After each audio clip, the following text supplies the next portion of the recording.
Hello મિત્રો, welcome to ઇન્સાઇટ્સ into. આજ ફરીથી આપણે એડિટોરિયલ સેકન્ડ ઉપર આવી ગયા છે, જે આપણી સિરીઝ ચાલુ છે ઇંગ્લિશ ડરાવે છે વાળી. આપણે ઇંગ્લિશથી ડરવાનું નથી, કારણ કે આપણે ઇંગ્લિશ આપણું સ્ટ્રોંગ કરી દઈશું. આજે સેકન્ડ એડિટોરિયલ આવી ગયો છે, જેમાં આપણે આપણું જીએસ સ્ટ્રોંગ કરીશું, આપણું ઇંગ્લિશ સ્ટ્રોંગ કરીશું, અને જોડે સમજવાનો પ્રયત્ન કરશું કે વર્લ્ડમાં અત્યારે શું ચાલી રહ્યું છે. અને જોડે જોડે આપણો આ મેઇન ઇમ્પોર્ટન્સ શું છે કે આપણે ઇંગ્લિશ સ્ટ્રોંગ કરવાનું છે. એટલે આપણે ઇંગ્લિશ પ્લસ જીએસ આ બંને આપણે ટ્રાય કરશું, અને આપણે એડિટોરિયલ ડિસ્કસ કરીશું. વધીને 10 થી 15 મિનિટનો લેક્ચર હશે અથવા તો વિડીયો હશે, અને તમે તેમના આપણે 10 જે મોસ્ટ યુઝડ શબ્દો છે કે ઇંગ્લિશમાં યુઝ થાય છે તેને આપણે ડિસ્કસ કરશું. ઓકે, તો ઇનસાઇટ્સ ઇન્ટુમાં શરૂ કરીએ આજનો એડિટોરિયલ. એડિટોરિયલનું હેડિંગ છે consistent coordinated evolution and essentials for India's climate policy. મતલબ કે આ જે લેખક છે એ ઇન્ડિયાની ક્લાઇમેટ પોલિસી ઉપર ડિસ્કસ કરે છે કે ઇન્ડિયાની ક્લાઇમેટ પોલિસી વર્લ્ડ જોડે કઈ રીતે રિલેટેડ છે અને કઈ રીતે તેમાં ચેન્જ કઈ લાવવાની જરૂર છે કે નહીં એ બાબતે. તો આપણે શરૂ કરીએ અહીંયાથી.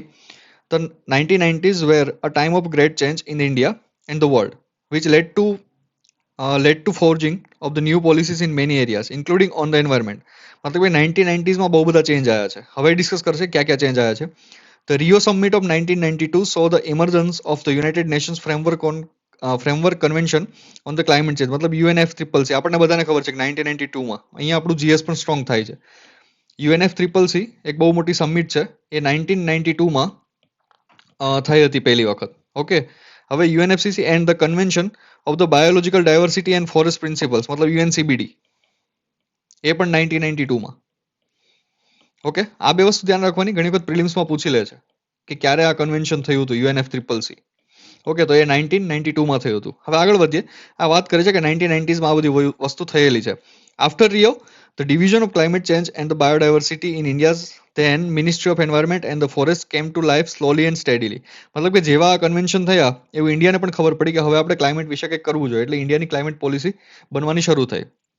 હવે એને વાત કરી છે કે ક્લાઇમેટ પોલિસી મતલબ ક્લાઇમેટ ચેન્જ શા માટે થાય છે અને શું એનું રીઝન શું છે, અને 1990s પછી જ કેમ આનું વધારે ઉપડ્યું. મતલબ તો એ વિશે વાત કરે છે કે over exploitation of resources by the developed countries, developed world, મતલબ કે જે ડેવલપ્ડ કન્ટ્રીઝ છે એના વિશે વાત કરે કે એને કેવું એક્સપ્લોટેશન કર્યું છે natural રિસોર્સિસનું.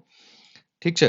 Climate change is a result of excessive એટલે કે બહુ જ વધારે unsustainable production and the consumption pattern of the develop country. મતલબ ડેવલપ કન્ટ્રીએ વિચાર્યા વગર આડેધડ જે રિસોર્સિસનું એક્સપ્લોટેશન કર્યું છે, મતલબ કે શોષણ કર્યું છે નેચરલ રિસોર્સિસનું, કુદરતી જે સંસાધનો છે તેનું જે એક્સપ્લોટેશન કર્યું છે, શોષણ, એના લીધે આ બધું થયું છે. ઠીક છે.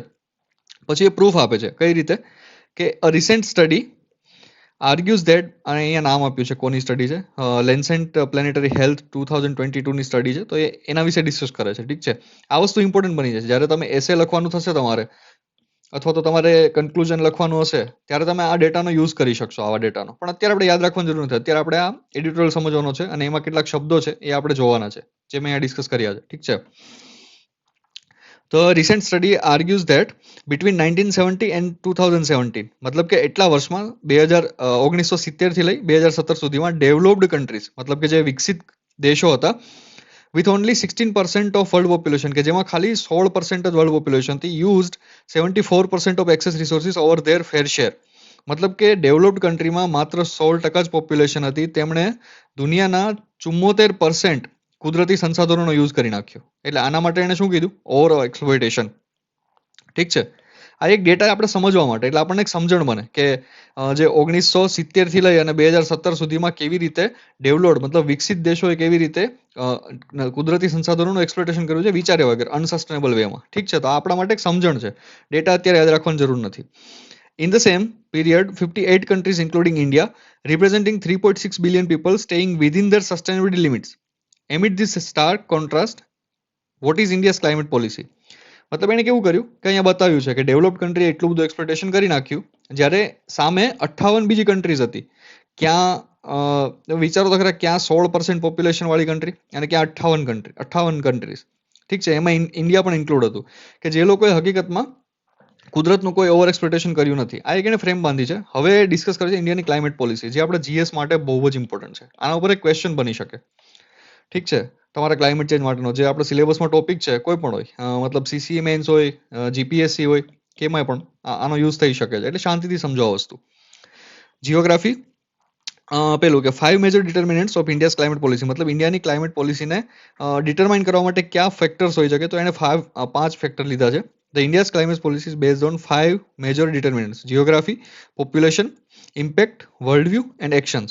મતલબ કે જીઓગ્રાફી કઈ રીતે ઇમ્પેક્ટ કરે છે, પોપ્યુલેશન કઈ રીતે ઇમ્પેક્ટ કરે, અથવા તો એના ઇમ્પેક્ટ શું છે, કે ક્લાઇમેટ ચેન્જના દેશ ઉપર ઇમ્પેક્ટ શું છે, વર્લ્ડ વ્યૂ શું છે, કે ઇન્ડિયા શું કરે છે, અથવા તો મતલબ શું વિચારે છે લોકો, અને એક્શન્સ કે ઇન્ડિયાએ શું કર્યું છે. ઠીક છે, એ બાબતે છે. હવે આપણે એકવાર ઝડપથી વાંચી જઈએ આને. The India's landmass has area of 3.28 million square kilometer. Million એટલે તમને ખ્યાલ હશે, મિલિયન એટલે 10 લાખ. ઠીક છે, મતલબ 1 1 2 3 4 5 6 6 0 એટલે મિલિયન થાય, બિલિયન એટલે 9 0, 1 2 3 4 5 6 7 8 9, આ મિલિયન એટલે એ થાય 100 કરોડ, અને આ થાય 10 લાખ. એ રીતે મિલિયન બિલિયન એને આવી રીતે લખાય, આને બિલિયન લખાય, આને મિલિયન લખાય, એટલે એ રીતે 3.28 million square kilometre, accounting 2.4% of world geographical land surface area.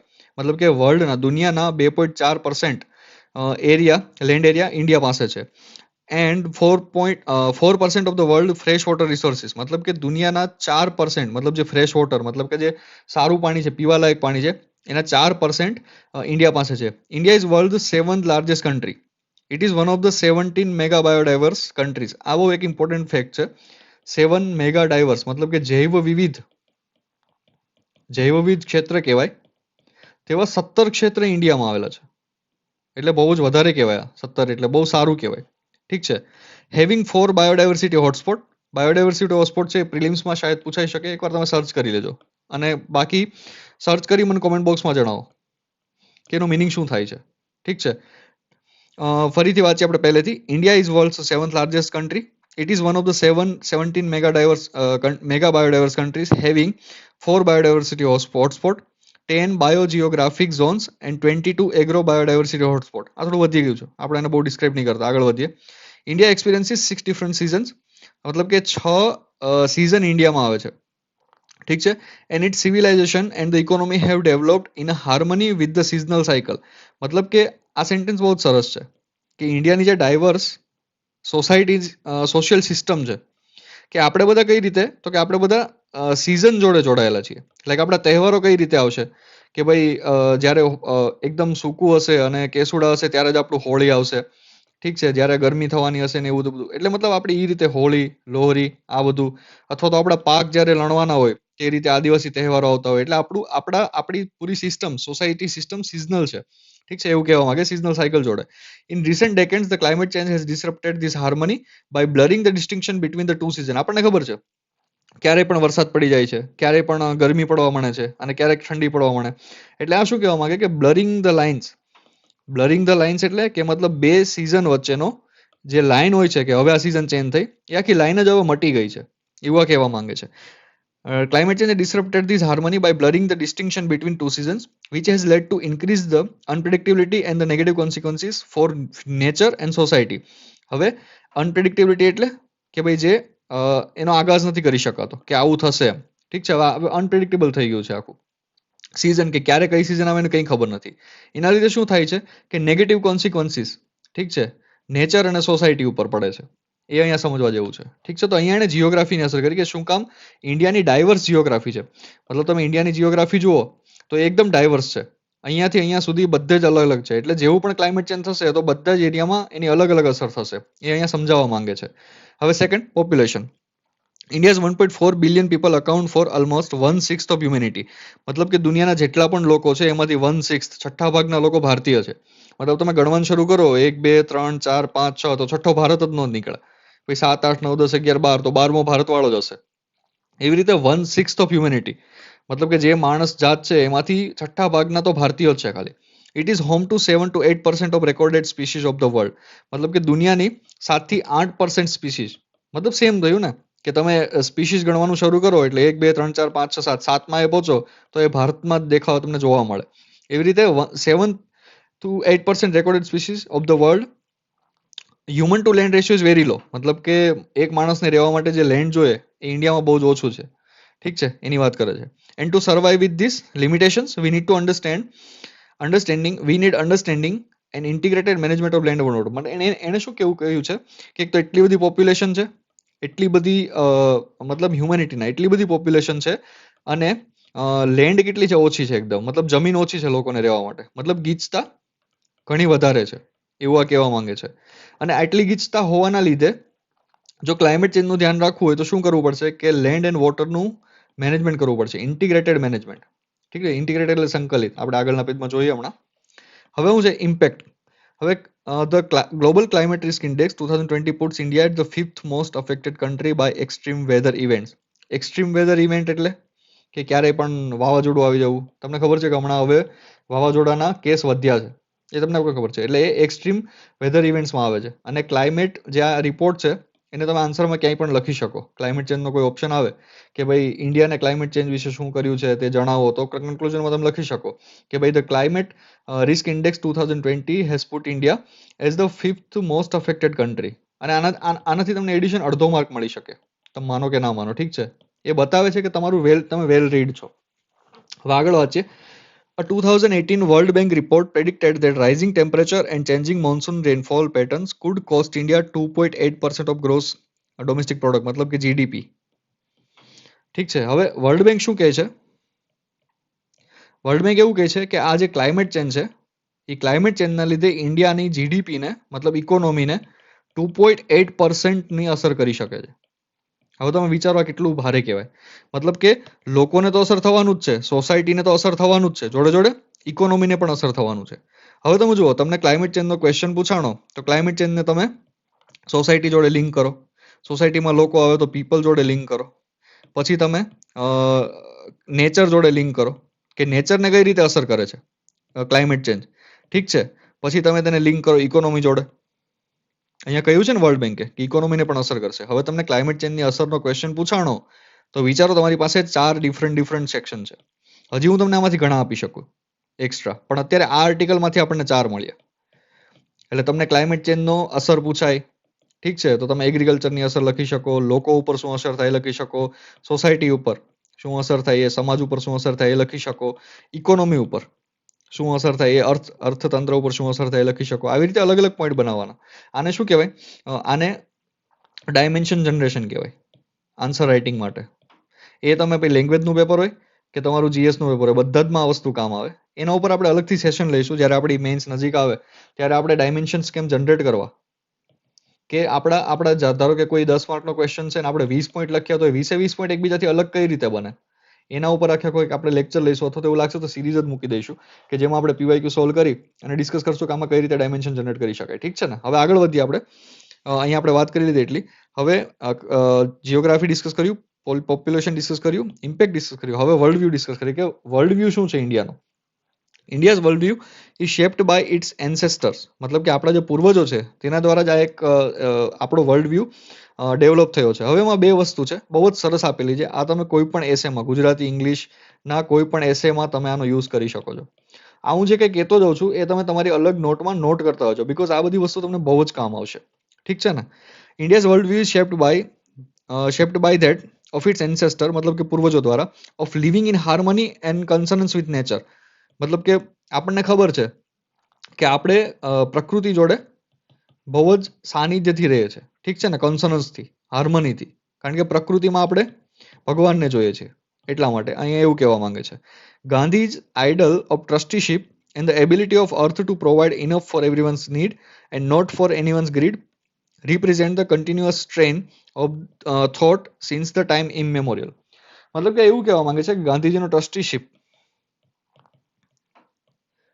ટ્રસ્ટીશિપનો જે પ્રિન્સિપલ છે આના વિશે વાંચી લેજો એકવાર, બહુ જ સરસ છે. એથિક્સમાં પૂછાઈ શકે તમને, અને આનો તમે યુઝ પણ કરી શકો ગુજરાતી ઇંગ્લિશમાં. સ્પેશિયલી ગુજરાતીમાં તમે વિચાર વિસ્તારમાં અને નિબંધમાં આનો તમે યુઝ કરી શકો, અને નિબંધમાં ઇંગ્લિશમાં પણ યુઝ થઈ શકે. હવે હું સમજાવું ટ્રસ્ટીશિપ એટલે શું. એ તમે તમારી જોડે સર્ચ કરી લેજો, અહીંયા સમજાવી જઈશ તો ટાઈમ જતો રહેશે.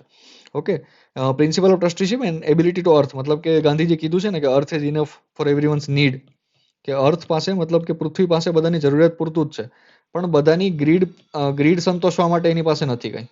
ઠીક છે ને, કે બધાને લોભ હોય કે હું એટલું ભેગું કરી લઉં, તો એના માટે નેચર પાસે એટલું બધું નથી પૃથ્વી પાસે. આ એક બહુ ફેમસ સ્ટેટમેન્ટ છે ક્લાઇમેટ ચેન્જ રિલેટેડ, એને ક્યાંય લખી લેજો, કામ આવી શકે તમને. ઠીક છે ને? એટલે આ વસ્તુ શું બતાવે છે કે કન્ટિન્યુઅસ ટ્રેન ઓફ થોટ, મતલબ કે ઇન્ડિયામાં આ થોટ પ્રોસેસ, મતલબ કે આ વિચારધારા થોટ પ્રોસેસ ઇમમેમોરિયલ, મતલબ કે આપણને યાદ નથી ત્યારથી ચાલ્યું આવે છે. એના માટે ઇમમેમોરિયલ, મેમોરિયલ એટલે કે યાદ રહેવું, અને ઇમમેમોરિયલ એટલે કે યાદ નથી રહેવું એવું. મતલબ કે strain of thought since the time immemorial, મતલબ કે આપણને યાદ નથી એ ટાઈમથી ચાલ્યું આવે છે. હવે fourth one છે actions. India's actions are shaped by science based on evidence.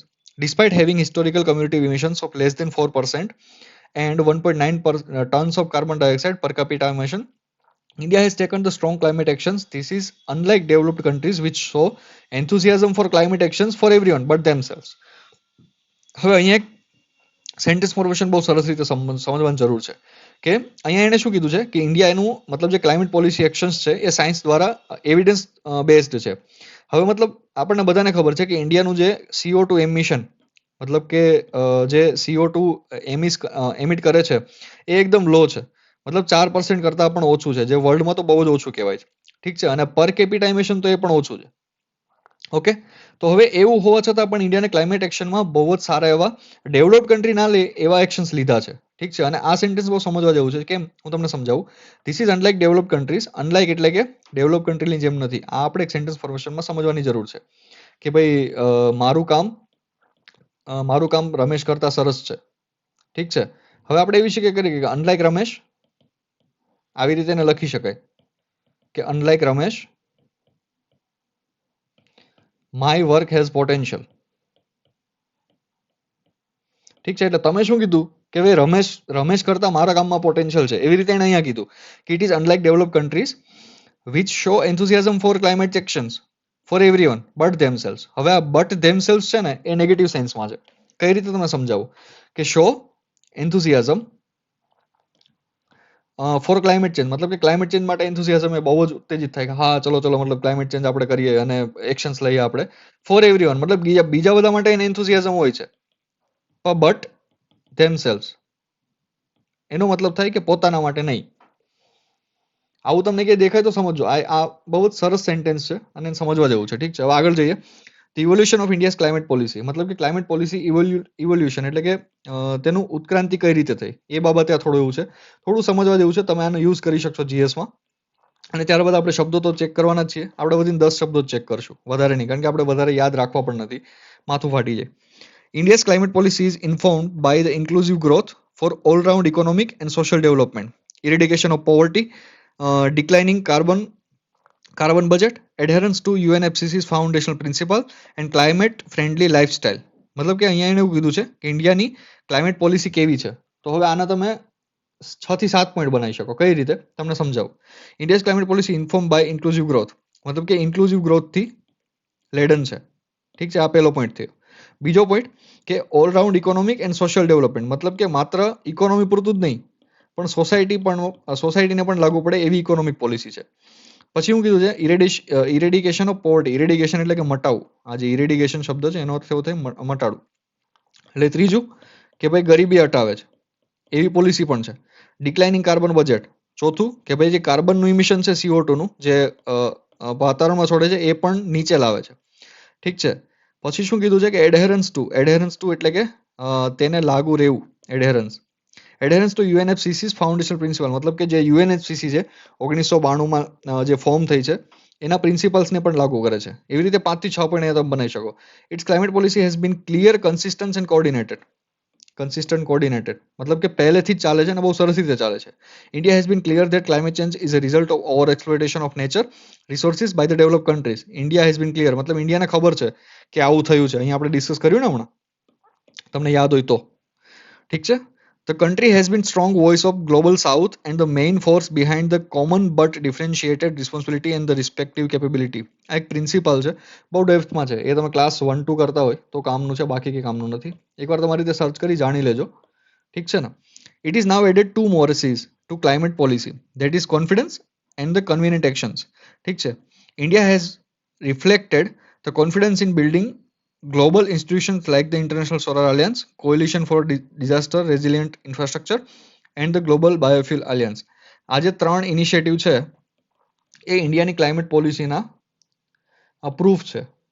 કે ભાઈ ઇન્ડિયાની ક્લાઇમેટ પોલિસી એક્ટિવ છે. કયા કયા 3 છે? પહેલું ઇન્ટરનેશનલ સોલાર આલિયન્સ, ઠીક છે. બીજું coalition for disaster resilient infrastructure CDRI, અને ત્રીજું ગ્લોબલ બાયોફ્યુલ આલિયન્સ. આ 3ને તમે તમારા આન્સરમાં કંઈ લખી શકો GSમાં અથવા તો એસેમાં. એસે કોઈ પણ હોય, તમારો ગુજરાતીનો એસે હોય, ઇંગ્લિશનો એસે હોય, તેમાં તમે આનો યુઝ કરી શકો, ઠીક છે. Development and environment are two sides of same coin.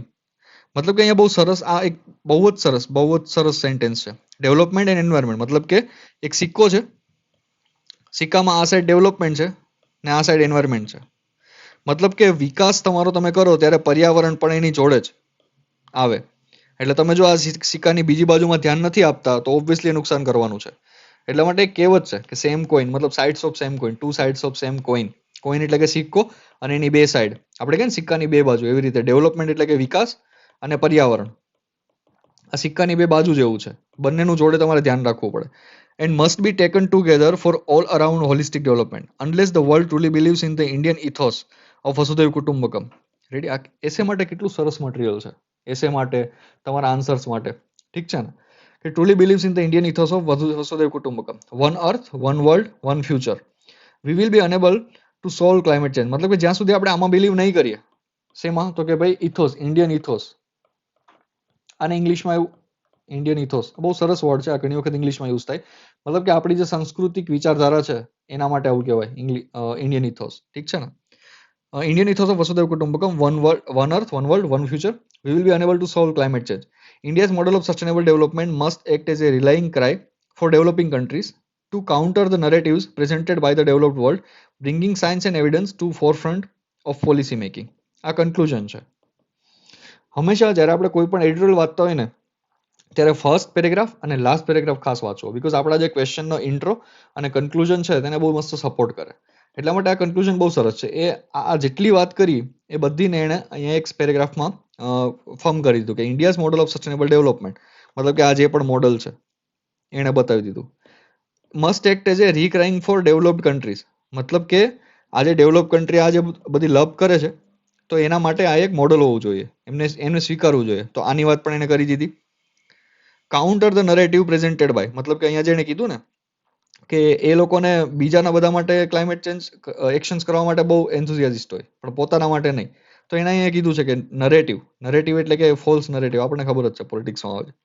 By the developed world bringing science and evidence to forefront in policy making. મતલબ પોલિસી મેકિંગ કરીએ ત્યારે સાયન્સ અથવા તો આ જે ડેટાસ છે એને ધ્યાનમાં રાખવા ખાસ જરૂરી છે. તો આ પૂરેપૂરો એડિટોરિયલ હતો. આપણે સમજી લીધું આપણે GS પર્સપેક્ટિવથી. પછી એ પ્રિલિમ્સ હશે તો એમાં પણ આપણને ખબર પડી ગઈ કઈ રીતે શું હશે, અથવા તો મેઇન્સ માટે ઘણું બધું મટીરિયલ આમાં છે જે આપણે સમજવાનું હતું, અત્યારે યાદ રાખવાની જરૂર નથી એટલું બધું, ઠીક છે. હવે આપણે જેમ એડિટોરિયલની શરૂઆત કરી છે શબ્દો માટે, તો એ જોઈ લઈએ. મેં 10 શબ્દો કાઢ્યા છે અહીંયા કે જે બહુ જ ઇમ્પોર્ટન્ટ છે.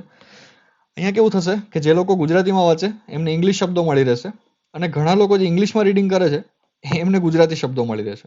બીકોઝ ઉત્ક્રાંતિ, સંકલિત, સાતત્ય, પછી જૈવ વિવિધ, સંવાદિતા, આ બધા જનરલી જે લોકો ઇંગ્લિશમાં વાંચે છે એમને આ શબ્દો નથી ખબર હોતા. એટલે અહીંયા બંનેનું ચાલે છે, જે લોકો ઇંગ્લિશમાં વાંચે છે એનું પણ અને ગુજરાતીમાં વાંચે છે એનું પણ. તો હવે આપણે શબ્દો જોઈ લઈએ, 10 શબ્દો જે આપણે કાઢ્યા છે. કન્સિસ્ટન્ટ મતલબ કે સાતત્ય છે એને કન્સિસ્ટન્ટ કહેવાશે, ઠીક છે. તો એના માટે ઇંગ્લિશ શબ્દ યુઝ થાય છે. સંકલિત મતલબ કોઓર્ડિનેટેડ, જે કોઓર્ડિનેટ કરે એને સંકલિત કહેવાય. એમ સંકલન કરતા એટલે કોઓર્ડિનેટર. કોઓર્ડિનેટર જે સ્પેલિંગ છે એનો અર્થ શું થાય? સંકલન કરતા, ઠીક છે. એટલે એના માટે વર્ડ કોઓર્ડિનેટ યુઝ થાય છે. ઇવોલ્યુશન એટલે ઉત્ક્રાંતિ, આપણને બધાને ખબર છે. એસેન્શિયલ્સ એટલે આવશ્યકતાઓ. આ એક બહુ સરસ વર્ડ છે, ઘણી વખત આપણને ખબર નથી હોતી કે એસેન્શિયલ્સ, બીકોઝ અહીંયા એવું કીધું હોય કે એસેન્શિયલ્સ એટલે કે આવશ્યકતાઓ થાય. એસેન્શિયલ એટલે ખાલી આવશ્યકતા, ઓકે, એટલે આ બાબતે છે, ઠીક છે. પછી અહીંયા ઇમર્જન્સ એટલે ઉદ્ભવ, આપણને બધાને ખબર છે, સિમ્પલ છે, ઈઝી. એક્સપ્લોઇટેશન એટલે શોષણ, એના માટે એક્સપ્લોઇટેશન વર્ડ યુઝ થતો. બાયોડાયવર્સ એટલે જૈવ વિવિધ, એ આપણને ખબર છે, પણ બાયોડાયવર્સ બહુ સરસ શબ્દ છે, ઘણી વખત ઇંગ્લિશમાં યુઝ કરવાનો થાય, આપણને એક્ઝેક્ટ યાદ ના આવે, એટલા માટે અહીંયા મેં એને કવર કર્યો છે. સભ્યતા, સિવિલાઇઝેશન પણ બહુ જ યુઝ થતો શબ્દ છે. એન્સેસ્ટર પૂર્વજો ઘણી વખત યુઝ કરી શકાય, અને હાર્મની એ તો ઘણી વખત યુઝ કરવાનું થશે, સંવાદિતા, ઠીક છે. એટલે આ 10 શબ્દો હતા આજના. એકવાર આપણી રીત એવી રહેશે કે પહેલા આપણે કેવું કરશું કે જેવો લેક્ચર શરૂ થાય તો અહીંયા આપણે એને પોઝ કરીશું, પોઝ કરી અને સીધું આપણે વાંચવાનો પ્રયત્ન કરશું જાતે પહેલા એકવાર, ઠીક છે, પછી આ વિડીયો લગભગ 10 થી 15 મિનિટનો હશે, તો આપણે સમજી લઈશું કે મને સમજાણું છે અને મેં જે સમજાવ્યું છે બંનેમાં કેટલો ડિફરન્સ છે. બીકોઝ આપણે અહીંયા તમે એક વસ્તુ સમજો, આપણે આખું ઇંગ્લિશનું પેપર છે અથવા તો પ્લસ જીએસ, આપણે આ બંનેમાં સમજણ એડ કરવાની છે આપણા નોલેજમાં. બીકોઝ નોલેજ અને વિઝડમ બંને જોઈન્ટ થશે ત્યારે જ કંઈક ફાયદો થશે, તમે સમજો. એટલા માટે તમારે પહેલું સ્ટેપ શું છે કે જેવો વિડીયો દેખાય પોઝ કરો, પોઝ કરી તમે વાંચો. 10 મિનિટ લો, 15 મિનિટ લો. હું એટલા માટે કરું છું કે તમારે કંઈ શોધવા નથી જવાનું. હું તમને 3 ન્યૂઝપેપરમાંથી સારો એવો આર્ટિકલ શોધી અને તમારા આપણા જીએસમાં કામ આવે એવું હું તમને આર્ટિકલ શોધીને સમજાવવા આવું છું, કે જેથી તમને જીએસમાં પણ ફાયદો થાય, ઇંગ્લિશમાં પણ ફાયદો થાય. ઠીક છે, એટલે પોઝ કરો, વાંચો, પછી વિડીયો ફરીથી સ્ટાર્ટ કરો અને સમજો કે મેં જે સમજાવ્યું છે ને તમે સમજ્યું છે એમાં કેટલો ફરક છે. ઠીક છે, તો તમને આ જે પ્રોસેસ કરશો ને તો ધીમે ધીમે ધારો કે પહેલા ફરક 90% હશે અથવા તો 80%, તમે બહુ સારું એવું વાંચ્યું હશે તો 50% હશે, 40% હશે. તો આ જે ફરક છે ને એ ધીરે ધીરે ઓછો થતો હશે. 90 ના 60 થશે, 80 ના 40 થશે, 50 ના 20 થશે, 20 ના 10 થશે. એવી રીતે તમે પણ આ સમજણ સુધી પહોંચી જશો. એટલા માટે પહેલી પ્રોસેસ એ છે કે વિડીયો પોઝ કરી એડિટોરિયલ વાંચો, પછી વિડીયો સ્ટાર્ટ કરી જુઓ કેટલો ફરક છે તમે સમજ્યા એમાં. અને ત્રીજું સ્ટેપ, શબ્દો ધ્યાનથી વાંચો, એમની વાક્ય રચના વાંચો, કયા કાળમાં છે એ થોડું આઈડેન્ટિફાઈ કરવાનો પ્રયત્ન કરો. બધું અહીંયા કરવા જઈશ તો આ વિડીયો 20-25 મિનિટનો થઈ જશે અને તમે કોઈ જોશો નહીં, મને ખબર છે. એટલા માટે આ પ્રોસેસ અને આ જે સિરીઝ છે એની જોડે જોડાયા રહેજો. આ સેકન્ડ લેક્ચર છે, હું 2 દિવસે અથવા તો 3 દિવસે અથવા તો દરરોજ એવી રીતે જેમ ટાઈમ મળતો હશે એમ કરતો જઈશ. અને દરરોજ કરવાનો કોઈ ફાયદો પણ નથી, માથા પર વાગે એવું થાય. એટલા માટે એટલે જેવો વિડીયો આવે એવું તરત જ શાંતિથી જોઈ લો. તમારું જીએસ થોડું સ્ટ્રોંગ થતું જશે, તમને એક બ્રોડ અન્ડરસ્ટેન્ડિંગ મળતી જશે અને છોડે તમારા ઇંગ્લિશના શબ્દો તો થાય જ છે. આ જે ફોટો છે એને હું ટેલિગ્રામમાં અપલોડ કરી દઈશ, જેથી કરી તમે જ્યારે પણ રિવાઇઝ કરવું હોય, તમારે ફોરવર્ડ કરવું હોય તમે કરી શકો છો, ડાઉનલોડ કરી શકો છો. એટલા માટે ખાસ ત્યાંથી જોઈ લેજો. તેની લિંક ડિસ્ક્રિપ્શનમાં મેં આપેલી છે. ઠીક છે, આનો હું ફોટો આમને આમ હું અપલોડ કરી દઈશ. એટલા માટે જોડાયા રહો. આપણી આ સિરીઝ શરૂ છે, ઇંગ્લિશ ડરાવે છે, એમાં આપણે એડિટોરિયલ સમજીએ છીએ, એમાંથી ઇંગ્લિશ કાઢતા જઈએ છીએ. આ પૂરું ડીકોડ જીપીએસસી મેઇન સિરીઝની અંડરમાં ચાલુ છે. ગુજરાતી ઇંગ્લિશ તમારું કોઈ પણ લેંગ્વેજ હોય લખવા માટેની કોઈ ઇશ્યુ નથી. બીકોઝ અહીંયા ઘણા એવા પણ શબ્દો છે કે જે ઇંગ્લિશમાં જે વાંચે છે એમને ના ખબર હોય. સંવાદિતા છે, સંકલિત, સાતત્ય, ઉત્ક્રાંતિ, આવા બધા ઘણા શબ્દો છે જે આપણને ખબર ના હોય, આપણે ઇંગ્લિશમાં વાંચતા હોય એટલે. તો બંને માટે છે, insights into from knowledge to wisdom. Telegram ચેનલની લિંક ડિસ્ક્રિપ્શનમાં આપેલી છે, તમે જોડાઈ શકો છો. અને જે કાંઈ પણ અપડેટ હશે નવી, બીકોઝ આપણે ઘણી બધી સ્ટ્રેટેજી, કોઈ પણ એક્ઝામ હોય, જીપીએસસી ક્લાસ 1-2 હોય કે ડીવાયએસઓ, એસટીઆઈ, એએસઆઈ, પીએસઆઈ કે પછી સીસીઈની ભલે મેઇન્સ હોય, બધા જ માટે આ વસ્તુ કામ આવવાની છે. એવી રીતે હું બ્રોડલી લઉં છું. અને અહીંયા નામ મેં જીપીએસસી એટલા માટે આપ્યું છે બીકોઝ જીપીએસસી મેઇન્સ તમે ડીકોડ કરી લો એટલે પછી કોઈ પણ આવે, ડીવાયએસઓ આવે, એસટીઆઈ આવે, સીસી આવે, એએસઆઈ, પીએસઆઈ, કંઈ પણ આવે, તમે બધામાં માસ્ટર કરી શકશો. એટલા માટે મેં નામ લખ્યું છે decode GPSC main series. Okay, thank you, ધન્યવાદ. મળીએ ફરીથી નવા વિડીયોમાં.